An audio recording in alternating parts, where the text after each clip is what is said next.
நேயர்களே வாங்க பேசலாம் நிகழ்ச்சி தொடர்கிறது. சார், இப்ப நான் உங்ககிட்ட பேசிட்டு இருக்கும் போது ஒரு சுவையான நிகழ்ச்சி வந்து சொல்றதா வந்து சொன்னீங்க.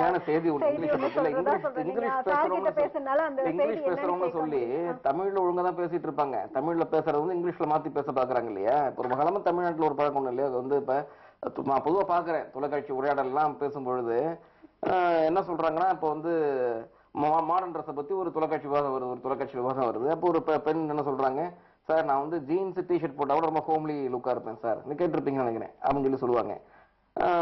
அந்த பொண்ணு வந்து எந்த ட்ரெஸ், அந்த ஆக்ட்ரஸ் வந்து என்ன ட்ரெஸ் போட்டா ரொம்ப ஹோம்லி லுக் இருக்கும் அந்த ஆக்ட்ரஸ் கேட்பாங்க, கேட்டிருப்பீங்க இல்லையா?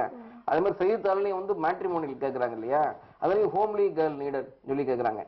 ஆனா உண்மையிலேயே ஹோம்லி கேர்ள் இவங்க நினைச்சு சொல்றாங்க தெரியுமா, குடும்ப பாங்கான பொண்ணு அப்படின்னு நினைச்சு இவங்க சொல்றாங்க. குடும்பத்துக்கு ஏற்ற பொண்ணு, குடும்ப பாங்கான பொண்ணு, அதுக்கான தோற்றம் இருக்குன்னு நினைச்சு சொல்றாங்க. ஆனா உண்மையிலேயே ஹோம்லி கேர்ள்னா இங்கிலீஷ் வந்து அசிங்கமான பொண்ணு அர்த்தம்.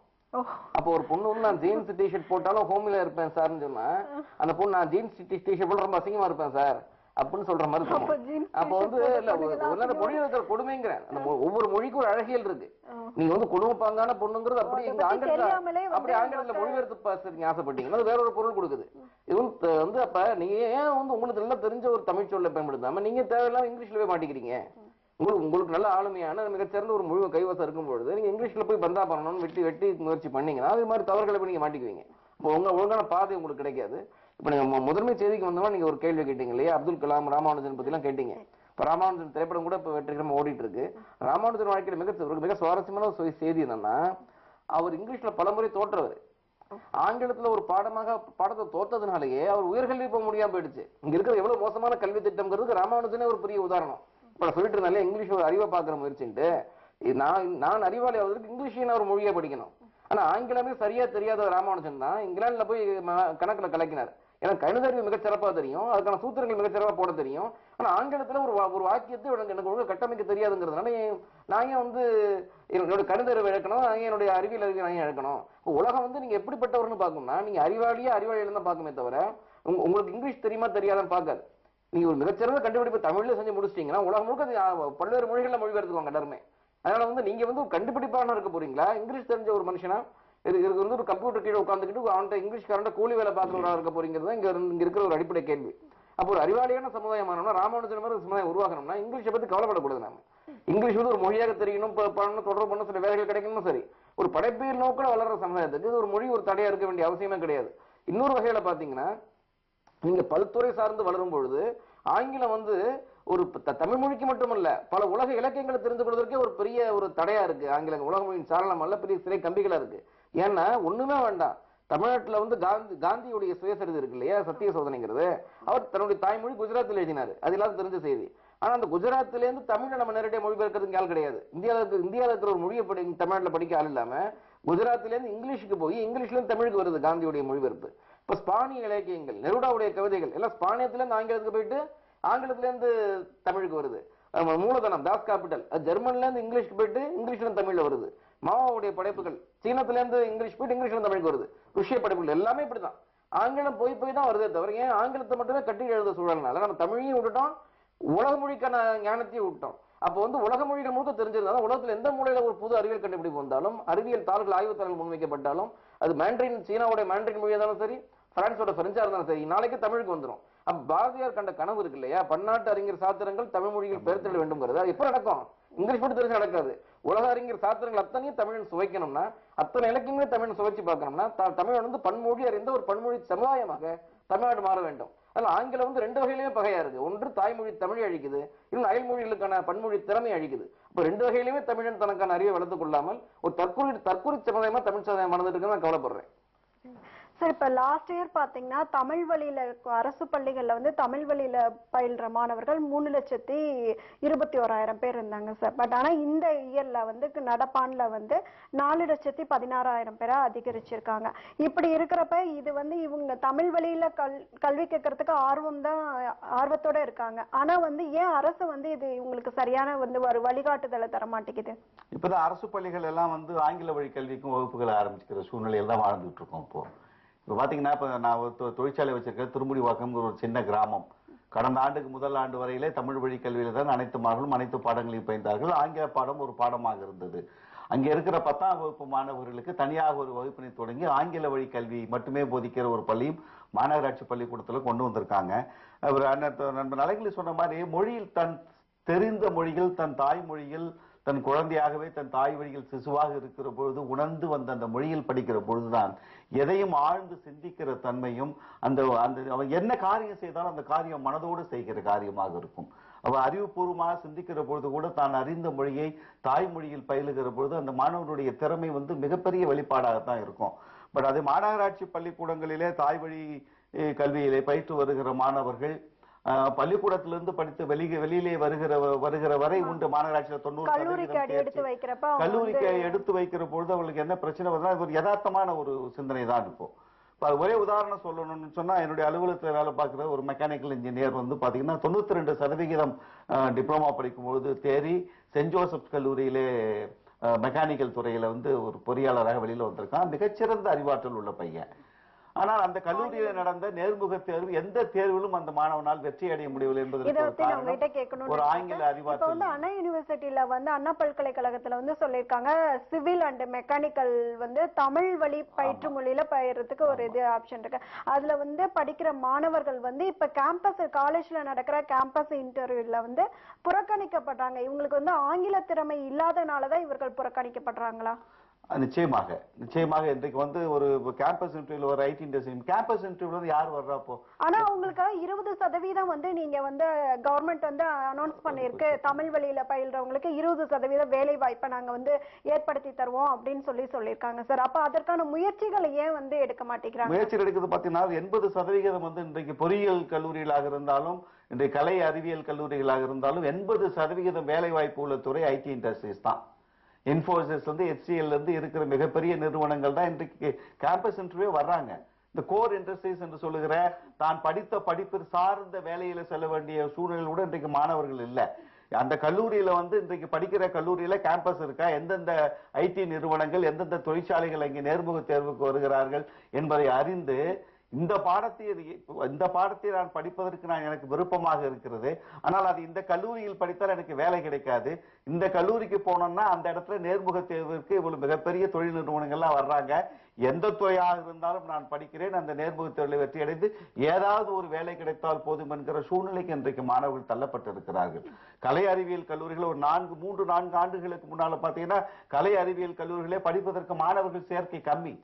ஆனால் இன்றைக்கு இந்த ஐடி நிறுவனங்கள் இந்த பெரிய தொழில் நிறுவனங்கள் பொறியாளர்களை தேர்ந்தெடுத்து மிகப்பெரிய சம்பளத்திலே கொண்டு வைப்பதற்கு பதிலாக கலை அறிவியல் கல்லூரியில் படிக்கிற பிஎஸ்சி பிகாம் படிக்கிற மாணவர்களை கொண்டு சென்று குறைந்த சம்பளத்தில் அவர்களுக்கு ஒரு 6 மாதம் 1 வருட காலம் இந்த தொழிலை கற்றுக் கொடுத்து பயிற்றுவித்து ஒரு 15,000 சம்பளத்தில் ஒரு 50,000 ரூபாய் சம்பளம் கொடுத்து கொண்டு வந்த ஒரு பொறியியல் துறையை சார்ந்த மாணவனுக்கு பதிலாக ஒரு 15,000 ரூபாய் 20,000 ரூபாய் சம்பளத்தில் ஒரு கலை அறிவியல் கல்லூரியில பயின்ற மாணவனுக்கு தொழில் படிப்பை சொல்லிக் கொடுத்து அவர் வேலை கொண்டு வர சூழ்நிலைக்கு இன்றைக்கு தொழில் நிறுவனங்களும் போறாங்க.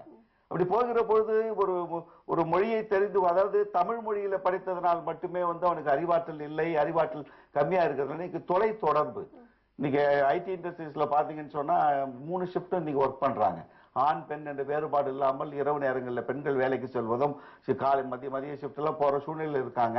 இப்போ ஆன் சைட்னு சொல்ற இடத்துல பாத்தீங்கன்னு சொன்னா ஆன் சைட்ல இப்போ ஒரு ஷிஃப்ட்ல உட்கார்ந்துருக்காங்க, ஒரு இரவு நேர தொழில உட்கார்ந்துருக்காங்க அப்படின்னு சொன்னா ஆன் சைட்ல இருந்து ஒரு தொலைபேசி அழைப்பு வெளிநாடு தொடர்பு தான். இன்றைக்கு அமெரிக்கா இன்றைக்கு நமக்கு ஒரு மிகப்பெரிய ஒரு கடந்த ஆண்டு பாத்தீங்கன்னா ஒபாமா வந்தது பிறகு நம்ம பயந்தோம். நமக்கு கொடுத்திருக்கிற அந்த சர்வீஸ் செக்டாருடைய தொழில் பாதிப்பு ஏற்பட்டு விடுமோ என்கிற ஒரு அச்சம் இந்திய அரசாங்கத்திற்கு வந்தது. இப்ப இரவு நேரங்கள் அந்த ஆன் சைட்ல பேசும்பொழுது அந்த நண்பருக்கு அந்த பொறியியல் துறையிலே பயிற்றுவித்தோ ஏதோ ஒரு துறையில் பயிற்சி அந்த தொழிற்சாலையில வேலை பார்க்கிற நண்பருக்கு ஆங்கில அறிவாற்றல் தேவை, அவர்களோடு கருத்து பரிமாறிக்கொள்வதற்கு தேவை என்பது அந்த ஆங்கிலத்தினுடைய ஒரு முக்கியத்துவம் நமக்கு தெரிகிறதே தவிர, ஆனால் அவன் செய்கிற பணிக்கு அந்த ஆங்கிலம் துணையாக இருக்கிறதா என்றால் இல்லை. அவன் எந்த மொழியில் எந்த பாடத்தை பயின்றிருந்தாலும் அந்த ஆற்றல் அவனிடம் இருக்கிறது. அவனுடைய திறன் வெளிப்படுவதற்கு அந்த ஆங்கில மொழி துணையாக இருக்கிறது என்பதுதான் நிலைமை இன்றைக்கு. இப்ப ஆங்கில மொழி கட்டாயம் அப்படின்னு சொல்லி, அதாவது நம்ம வேலை பார்க்கறதுக்கு கண்டிப்பா ஆங்கிலம் நம்ம தேவையில்லைன்னு சொல்ல சார் தேவைப்பட்ட. ஆனா அரசு பள்ளிகள்ல ஒரு நல்ல சிறந்த இலக்கியம் பயின்ற ஆங்கில இலக்கியம் பயின்ற ஆசிரியரை நியமிச்சு பிற்படுத்தப்பட்ட மாணவர்கள், ஏழை மாணவர்களுக்கு அரசு பள்ளியில் இருக்க மாணவர்கள் மாணவர்களுக்கு நல்ல வழியில ஆங்கிலம் கற்றுக் கொடுக்க வந்து அரசு வந்து முயற்சி பண்ணலாம்ல, ஏன் அதுக்கான நடவடிக்கைகள் எதுவுமே எடுக்கிறது இல்ல? அதை பத்தி சொல்லுங்க. இல்ல இப்ப ஆங்கில மொழியை ஒரு மொழியாக கற்றுக்கொள்ளும் போது நீங்க சொல்றீங்க, இப்ப ஆங்கில மொழி எப்படி தமிழ் இப்ப சாதாரணமா டீச்சர்ஸ் இருக்காங்கன்னா அந்த கவர்மெண்ட் ஸ்கூல்ல இருக்க டீச்சர்ஸ் அவங்க எல்லாம் வந்து நல்ல சிறப்பான ஆங்கில இலக்கியம் கற்றவர்கள். ஆங்கிலம் முக்கியம் ஆங்கிலம் முக்கியம்னு சொல்லி இங்கிலீஷ் முக்கியம் அப்படின்னு ஆங்கில இலக்கியம் உங்கள்கிட்ட யார் சொன்னது? ஆங்கில இலக்கியம் படித்தவர்களுக்கு ஆங்கிலம் தெரியுங்கிறதுலாம் சும்மா அதெல்லாம். அவங்க சாதாரண ஒரு ஆங்கில வாக்கியத்தை கூட கட்டமைக்க தெரியாது. இங்க இருக்கிற கல்வி திட்டத்துல என்ன மாதிரி கல்வி திட்டம் நடந்துட்டு இருக்கு, நம்ம என்ன பேசிட்டு இருக்கோம்? இங்க வந்து அப்படிலாம் ஒண்ணு கிடையவே கிடையாது. அப்ப நீங்க ஒரு தமிழ் சமுதாயத்தை முழுக்கவே எல்லாம் வந்து ஆங்கில அறிவு கொண்டவர்களாம் ஆக்குற அளவுக்குலாம் ஒரு சமுதாயத்தை படிப்பதற்கு மிகப்பெரிய ஆசிரியர் பட்டாளம் தேவை. ஆங்கில ஆற்றல் கொண்ட மிகச்சிறந்த ஆங்கில அறிவு கொண்ட ஆங்கில ஒரு பெரிய பட்டாளம் தேவை. அது ஒரு பக்கம். ஒரு ஆங்கில மொழி சார்ந்து ஓடிட்டு தான் அந்த மாதிரி சிக்கல்லாம் இருக்கு. அப்ப வந்து ஒரு குறிப்பிட்ட கூட்டம் மட்டும் தான் இங்கிலீஷ்ல படிச்சுட்டு இருக்க முடியும். எல்லாருமாலாம் படிக்கக்கூடிய ஒரு ஆசிரியர் கூட்டத்தை உருவாக்குறது இப்போதைக்கு சாத்தியம் கிடையாது. ஒன்று, ஏன்னா அவ்வளவு பெரிய அறிவு கூட்டம் உருவாக்க அவ்வளவு பெரிய அந்த ஆசிரியர்களுக்கு பரிசு தர இன்னொரு பெரிய ஆசிரியர் கூட்டம் தேவை. அது ஒரு பக்கம். அப்புறம் ஒரு மொழியை எப்படி பயில்வது அப்படிங்கிற ஒரு அறிவே இல்லாம இங்க தமிழ்நாடு ஓடிட்டு இருக்கு. இவங்க எப்படி ஒரு மொழியை எப்படி பாக்குறாங்கன்னா, ஒரு ஒக்காபுலரி சொல் வளம் தான் மொழின்னு பாக்குறாங்க. இப்ப நீங்க நான் ஒரு விலங்கியல் பூங்காக்கு போறேன், அங்க ஒரு தாய்மார்கள் வந்து குழந்தைகள்ட்ட எப்படி சொல்லிக் கொடுக்குறாங்க, அங்க மங்கி பாரு, அங்க வந்து ஃப்ராக் பாரு, கொக்கடைல் பாரு அப்படிதான் சொல்லி கொடுக்குறாங்க. லயன் பாரு, டைகர் பாரு சொல்லி தராங்க. தவிர புலி சிங்கம் சொல்லி தருது இப்பெல்லாம் பண்ணா இங்கிலீஷ் எல்லாம் வந்துருமா அப்படின்னு நினைக்கிறாங்க. இங்கிலீஷ் எல்லாம் வந்துரும். தமிழ் விட்டு ரொம்ப ஆழமா நம்ம மனிதங்க. அணிலுக்கு என்ன இங்கிலீஷ்ல ஒரு வீட்டுக்கு ஒரு புள்ள வரட்டும் என்ன கேட்கறாங்க பாருங்க. ஒரு தமிழ் வாக்கியத்தை கொடுத்து இங்கிலீஷ்ல சொல்லுன்னு சொல்ல மாட்டாங்க. மல்லிகாயை உங்க தங்கச்சி ஏன்பா இட்லி சாப்பிட்றா அப்படின்னு இங்கிலீஷ் எடுப்பா சொல்றேன்னு சொல்லி கேளுங்க, யாருக்குமே சொல்ல தெரியாது. நீங்க இதுக்கு வீட்டுல இல்லையான்னு சொல்லி கேளுங்க, யாருக்கும் சொல்ல தெரியாது. ஆனால் நீங்க வரவங்க கேட்கறாங்க பேரிக்கான இங்கிலீஷ், நல்லா இங்கிலீஷ் தெரிஞ்ச ஒரு பெரிய ஆளே கூட வந்து பேரிக்கான இங்கிலீஷ் தெரியாம இருப்பாரு. ஆனா அவர் மிகச்சிறந்த ஆங்கில கவிதை கூட எழுதுவாரு. ஆனா இந்த பேரிக்காய்க்கு இந்த புள்ள சொல்லிடும், பத்தி எங்க புள்ள எவ்வளவு பெரிய அறிவாளி பாத்தீங்களா, பேரிக்காய்க்கு சொல்லுது, பொள்ளங்காய்க்கு சொல்லுது, எல்லாருக்கும் தெரிஞ்சு வச்சிருக்குன்னு சொல்லி சொல்ற விதம் இருக்கு இல்லையா. அப்ப மொழி அறிவுங்கிறது வெறும் வார்த்தை ஜாலங்களை வந்து மொழி அறிவு நினைச்சிட்டு இருக்காங்க. ஒரு வாக்கியத்தை எப்படி கட்டமைப்பது, தமிழ் வாக்கியத்தை வந்து அப்போ அதுக்கு என்ன செய்யணும், தமிழ்ல மிகச்சிறந்த ஆற்றல் இருந்தாலும் ஆங்கிலத்துக்கு நீங்க போக முடியும். இப்போ தமிழ்ல வந்து 7 வாயிலும் தெரியாத பையன் இங்கிலீஷ்ல சப்ஜெக்ட் எப்படி புரிஞ்சுக்குவான்? அப்போ வந்து தமிழ்ல செயற்பட பொருள்னு தெரியாத பையன் இங்கிலீஷ்ல எப்படி வந்து ஆப்ஜெக்ட புரிஞ்சுக்குவான்?